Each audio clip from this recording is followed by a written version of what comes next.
Hello, my gorgeous cherubs.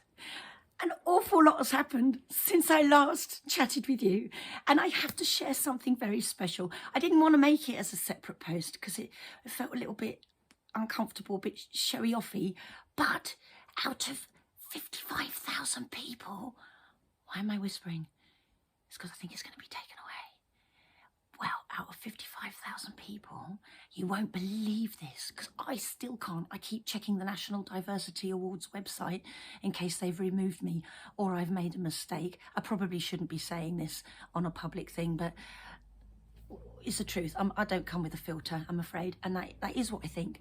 But out of 55,000 people, first of all, I was nominated, which I didn't even tell you, but I was, and that blew me away.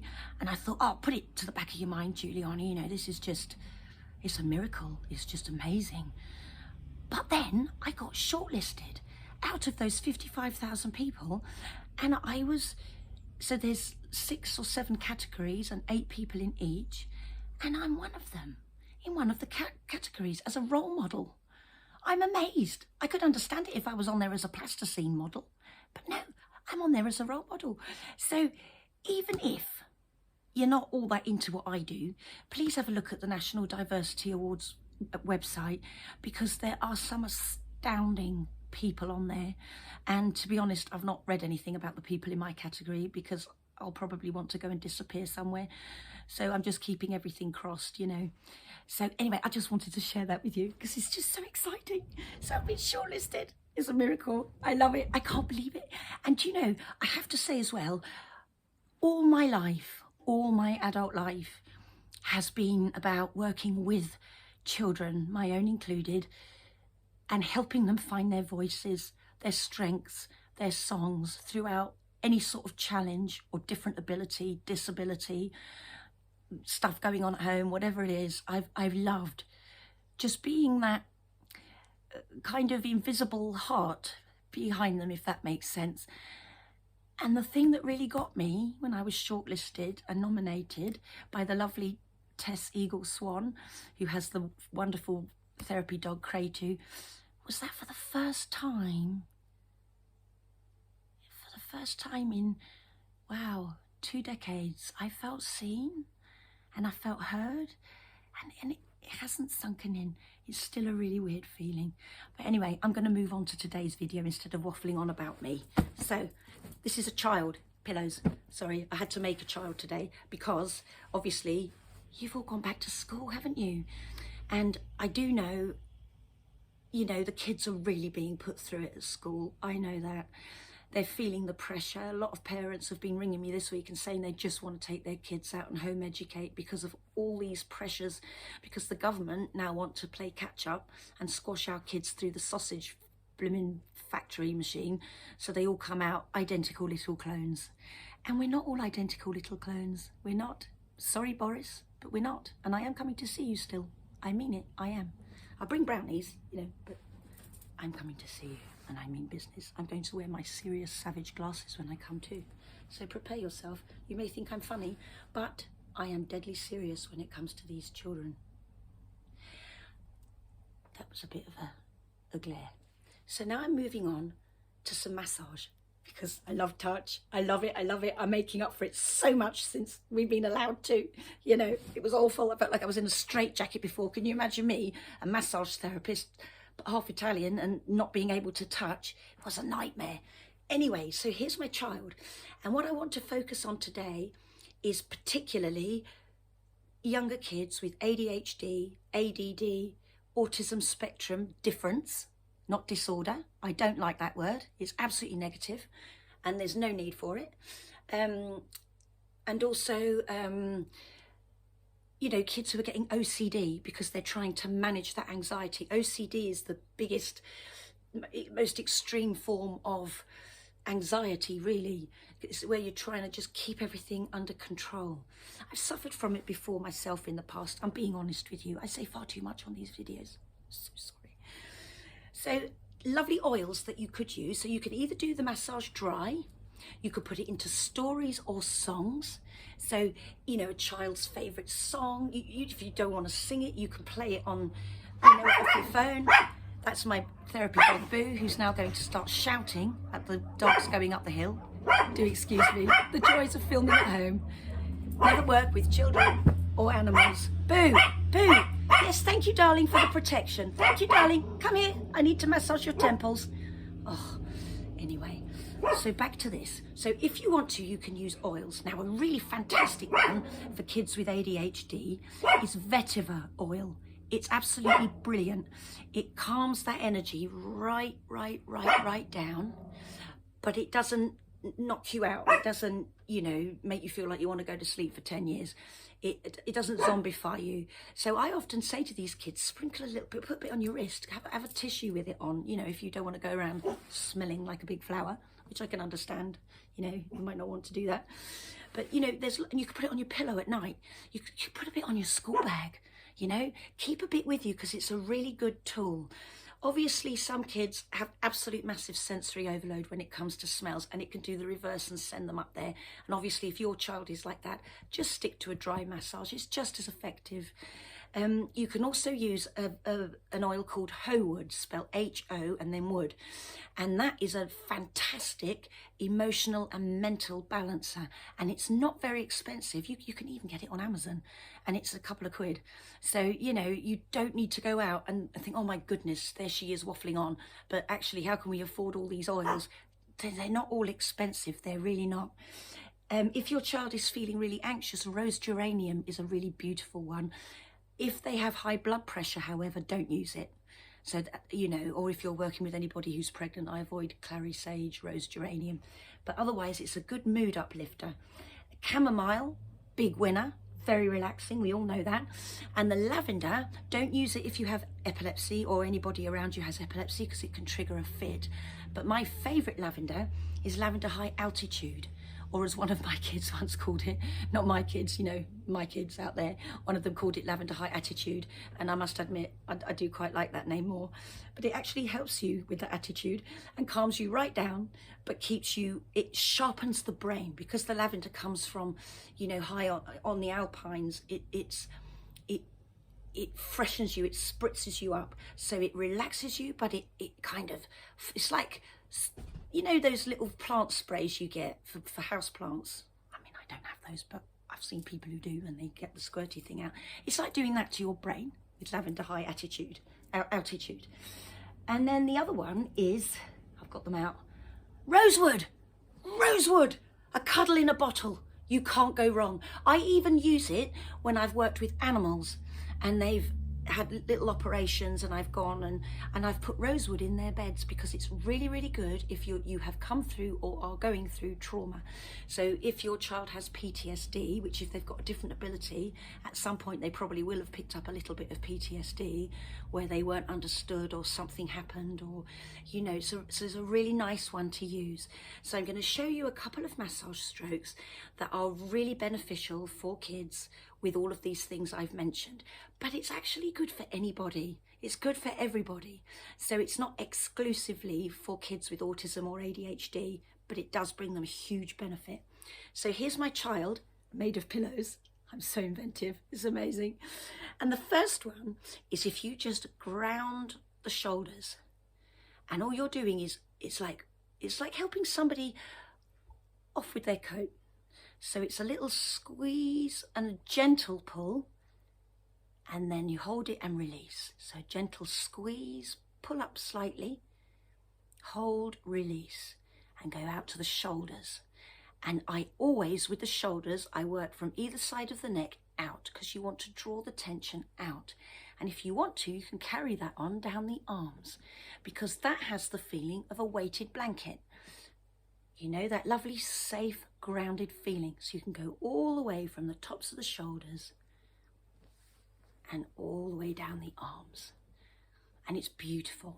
It's really beautiful. And you can even do it on yourself. So if you've got a child who doesn't want to be touched, see if they can mirror you. Get them to do it. Just get them to mirror you. So you're empowering them as well. You're giving them that tool that they can then use. You're not just another adult doing something for them. And they'll like it. They'll feel really empowered. I worked with a child earlier this morning and we were exploring story massage and putting sound to it. And she loved exploring all the sound and putting it all together. And she really led that session, and she got so much from it and felt really, truly empowered by it. So it's all about meeting the child where they're at and empowering them. It's an invitation. Do they want oils? Which ones do they want? Do they like this? Show them how to do it for themselves. All of that is empowering them. So whether you're a parent or a therapist or a teacher or another professional working with kids, you know, the more you can empower them, the better. That's how I found it's worked anyway for me. So another one you can do, and this is really beautiful, I do like a big heart shape like this, and then I come down and out behind the gut. So I go up behind the lungs, open up the lungs, I come down towards the waist, and then I go off at the gut like that, either side like that. Because the gut, as you know, as I've said to you before, is the second or enteric brain. Dr. Michael Gershon is the leading researcher in this field. He's written a book, very originally, called The Second Brain, and it's marvellous. Anyway, it tells you all about it. And as I've said a billion times, 90% of our serotonin is in our gut. So you're pushing that up, you're pushing the dopamine up, which is all about motivation, focus, attention, that feeling driven, that feeling of reward is my favourite one. I love that one. So that's really lovely. Another one you can do, and I learnt this one with Mary Atkinson, who founded Story Massage. She's well worth looking into. She's written Once Upon a Touch, and she's got the strokes in there. She's got nursery rhymes, stories, all sorts. So it really, you can get it on Amazon. I always have to mention other people on my videos. I love it. That's what it's all about, isn't it? We should all be, you know, the more we're all together, the more we can get to more children. So, and I call it the bear walk, but you just gently but firmly go up the back, all the way to the shoulders, and you can then go into the squeeze if you want as well, all the way down the arms. But you could do this one, so it could be we're going on a bear hunt. What can you see? So you see what I mean? You could put it to stories, you can put it to songs. It might be someone creeping softly down the stairs because they've heard a noise and it's Halloween, and there might be something in the kitchen. It could be a giant stomping across the sky, but it could be a friendly giant. Mine are usually friendly. So you can also do it downwards. If you want to bring the energy down, you can also do this downwards. But you could put all of these into movements. Another lovely one, which I really like, is to open up the heart. And it's just, you're just circling the back behind the heart. A lot of us do that instinctively with anybody who's upset. Don't you often find that, you know, you hug them, but, you know, you kind of do this on their back, don't you? And that's all it is. And you're opening up that heart, you're soothing them. You're opening up their lungs. And that's really important, because when we're under fight or flight or stress, we start to breathe very shallowly. So this helps to open up the lungs. And again, this is, I did learn this when I did my traditional massage training, but it's also, I did also learn this with Mary Atkinson of Story Massage. So, you know, it's lovely. So this could be go round and round the garden like a teddy bear. So you could do it like that. You could do row, row, row your boat and come off like that, like a boat at the end. You know, your boat could be on a river or a stream or a choppy sea. All of these things are really, really soothing. And, you know, when you put them into stories, you could simply ask about your child's day and put it into a story massage, you know. You could make it about Halloween. You could make it about a topic they're doing at school. You know, how lovely would that be? If I was a teacher, I would honestly say to the kids, give the homework, and I'd say you can either write it, you can record it if you don't like writing, record it. You could put it into a yoga story, or you could put it into a massage story. Seriously, how lovely would that be? And you're literally embedding in that curriculum, but you're keeping them grounded, motivated, focused, and out of fight or flight. It's not rocket science, you know, and they'd love to do it, you know, they would, if they had all those choices of how to do it. You could also make it about when they need to go to bed. So, you know, this could be the big moon in the sky. That could be the moon in the sky, and this is your child going up the stairs to bed. And when they're in their bed, they're super relaxed and they stretch out and they have a night of wonderful dreams. You know, if they really love music, you could do the circles all around the back, and it could be cymbals crashing or an orchestra playing, or, you know, a CD. I nearly gave away my age then, I nearly said a record. A vinyl, it's called now, retro. God, I'm so trendy, I didn't even realise. So it could be the vinyl spinning round and round, you know. You could be dancing to that music. You could be squeezing I'll do it this way. You could be squeezing an accordion or some bagpipes. Why not? If you're Scottish, don't you have to be Scottish? I've had to go at bagpipes. It didn't sound good. It really didn't sound good. So you could turn it into anything. All these sorts of stories, you can't go wrong. And any soft touch on the back, you know, be inventive. Play with it. Like I always say, just play with it, you know. Put it into, you know, what does your child dream of being when they're older? Put it into that, you know, and they're going to make their way. They are going to make their way and keep believing, and they're going to make their way in the world. They really are. And keep reassuring them, you know, and they're going to just fly, and they're going to sing their songs. Whatever they come through, these tough years, they're going to fly. And actually, that's your belief and your interest in them that leads it, you know. So chat with them. Make it about the weather. Make it about Christmas. Make it about if your child is massively mad on Lego or dinosaurs, you know, make it a dinosaur. Obviously, don't clobber them, because, you know, that's not on. They wouldn't like it very much. But, you know, this could be a dinosaur stomping, and he's found a field of wonderful vegetation to eat, you know. Or he's spotted from a distance, you know, his prey, and he pounces on it, and he gobbles it up. I'm getting a bit into this now. Sorry, a bit of aggression I've got to let out. There's a bit of excitement as well. So, you know, turn it into what they love. You could, you know, could be building Lego blocks. They might be into Minecraft. You could make it about Minecraft, make a Minecraft world. You know, you can't go wrong. Just go with the flow. Just get used to a few strokes and go with the flow, because anything feels lovely. And if your child won't sit still for long enough for that, you could even, and I've got a box in my, in fact, I'll get it, I'll show you the proof. I'll show you, because it's all full. I've been a bit busy over COVID. It's packed with all these ideas. I'm like this crazy Blue Peter woman. I've got Lucky, there we go, Lucky Dip Massage. And I got a few coloured sticks. For some reason, I put tons of this stuff in. Why I did that, I have no idea, because it takes hours to hoover it afterwards. But if you haven't got a messy therapy chalet at the end of the day, then you're not being a very good therapist. So, and I've written on them things like a rocket, a half moon, and you could do this as a lucky dip. Do it with your child. You don't even need lolly sticks. You could do it on bits of paper. Fill it in, and take it in turns to take one out, and draw on each other's backs and see if you can guess what you're drawing. I'm a little bit cheeky when I play that, because I pretend I don't know what they're drawing, because I just love it. It's so nice. So yes, that's another lovely thing you can do. So there we are. You could even, this has just come to me, you could even choose, say 3 or 4 Lucky Dip massage sticks for each, and then make a story, however wacky, however random. It gets that creative flow going. So if you've got a child with dyslexia who struggles with words, you know, spelling, they're often very, very creative people, very creative, very intelligent. And their minds, sometimes their hands can't keep up with their brain, the speed of the brain.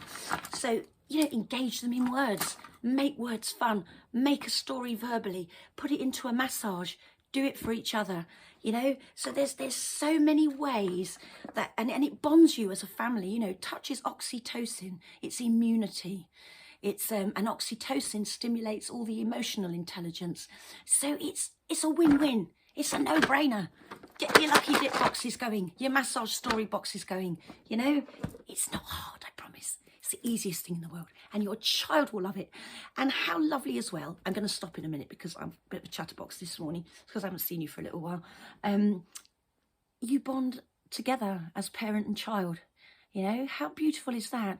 You know, I know all 4 of my children are neurodiverse, but a lot of my attention was on my second son, Ollie, who's autistic. And, you know, a lot of the touch was to get him to places, to make him do things. You know, everything was a battle, and he had OCD. And so a lot of that touch was because I had to, you know, kind of chivvy him up to do things.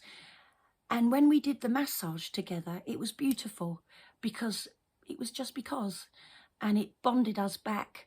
And I also did it on my other children because very often I think they must have sometimes felt, they understood they were brilliant, but I think sometimes it must have been hard for them. Well, I know it was, when a lot of my attention had to be on fighting for my Ollie. So when you do this as a family, so include the other siblings as well, it kind of bonds them together too, and you. And as I say, it's touch just because. So enjoy it, and I will see you next week. And oh, that was the other thing. If you want to see any ideas or any more information about this, if you log on to Anna Kennedy online, I'm the Wellbeing Ambassador there, and I write weekly for her. So there'll be an article on later about this for any of you who want to know more. I think this is probably the longest video I have ever made. I think I need to make documentaries and give you it in chapters. Anyway, I'm going now. You'll be pleased to hear. So take care, all of you. I hope you've had the most gorgeous summer. I have. It's been wonderful. But you want it to last forever, don't you? It just goes in a flash. Anyway, darlings, that's it from me for this week. I will see you next week. Take care of each other. Enjoy the touch. It's literally putting what you can control in your own hands. And the hands relate to the brain. I've just remembered that bit. Yes, the muscles in the hand relate to the muscles in the brain. So you're doing a brain workout as well. I'm definitely stopping now. I will see you next week. Bye-bye, my darlings.